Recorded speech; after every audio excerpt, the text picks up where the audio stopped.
Susan Rice, former national security advisor for President Obama, is in the news today, and it's fascinating what this story is, and more importantly, it's more fascinating what it is not. So it's come out that Devin Nunes, who was of the chair over the House Intelligence Committee, investigating potential collusion with Russia, the conversation that Nunes went to the White House to have. And you remember last week we covered in depth how he came out before he spoke to his committee. He began talking to the media, and he gave the impression that he went to inform President Trump of what he found. In actuality, the White House was informing him of what they found. And part of what he found, or at least part of what the White House National Security Council staffer Ezra Cohen Watnick found was that Susan Rice, in her role, this is the important fact, in her role as the National Security Advisor for President Obama, she made requests to have the names of people who were redacted revealed to her as a part of her investigation. Now, if you paid attention to Director Comey's testimony before the Intelligence Committee, in front of the committee on, I believe, last week or 2 weeks ago, there's a process by which two things. One, where the names of U.S. people or corporations, they're redacted from any type of intelligence or surveillance that has been gathered on foreign operatives or anyone that we have under surveillance. And so this incidental type of surveillance that happens seems to be what has happened between the Trump administration and their communications with foreign operatives. In this event, when that information, when the U.S. person or the U.S. corporation is not necessarily, one is incidental and they're not the person who's being investigated, those names are redacted.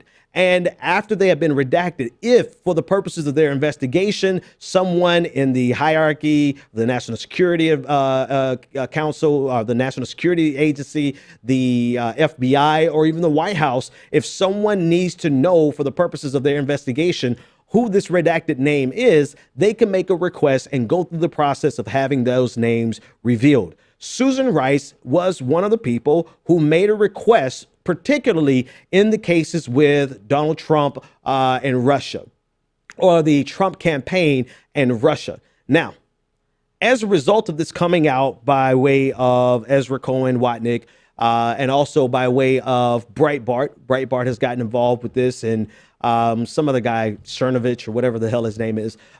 This has been quickly spun into some type of treasonous act by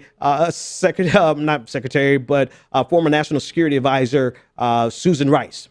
This is being promoted as being, this is treachery, this is treasonous, this is evidence that the Obama administration was keeping tabs on the Trump administration.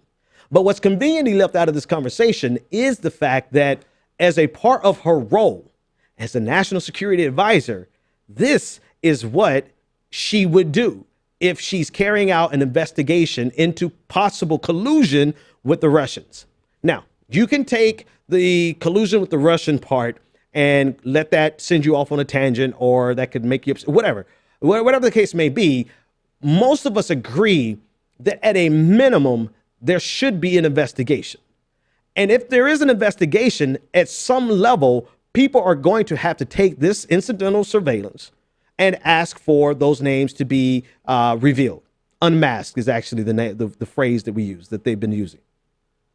Now, to what extent that she did this, how frequently she did this, what was done with the information that was revealed, none of that has been specified at this point in terms of what has been done with this information. But they have taken Susan Rice, who is a pariah to the right, who represents everything wrong in America because she was somehow involved. Well, I know exactly how, but I won't relitigate Benghazi, but she was knee deep in the Benghazi investigation, for which all of these investigative committees in the House of Representatives and in the Senate found nothing that they could make actionable. No charges were filed, nothing, as a matter of fact, they actually admitted that they found nothing, but it doesn't matter because her name is associated with Benghazi.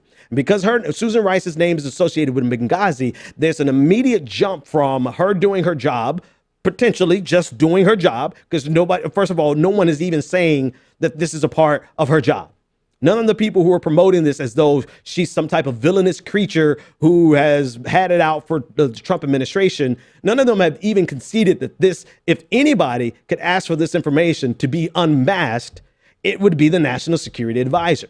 And if she does ask for it to be unmasked, there's a process through which the unmasking occurs. And there is the ability to a paper trail for an audit to reveal the nature and the usage of it.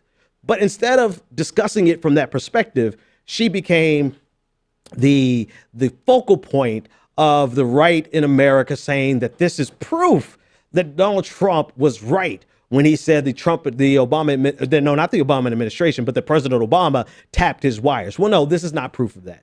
This is simply proof that there is a person or a set of people who can request that names that have been redacted in incidental surveillance, they can request those names to be unmasked. That's the only proof that we have at this point. But nevertheless, that has not stopped the right from jumping off the deep end as they do to say that this is major news. This is not major news. This is akin to you saying that in the middle of an investigation, the FBI director seek to declassify some information. Now, who in their right mind is going to start that off by saying this is treason? Nobody in their right mind, but we're not talking about people in the right mind. We're talking about conservatives in America.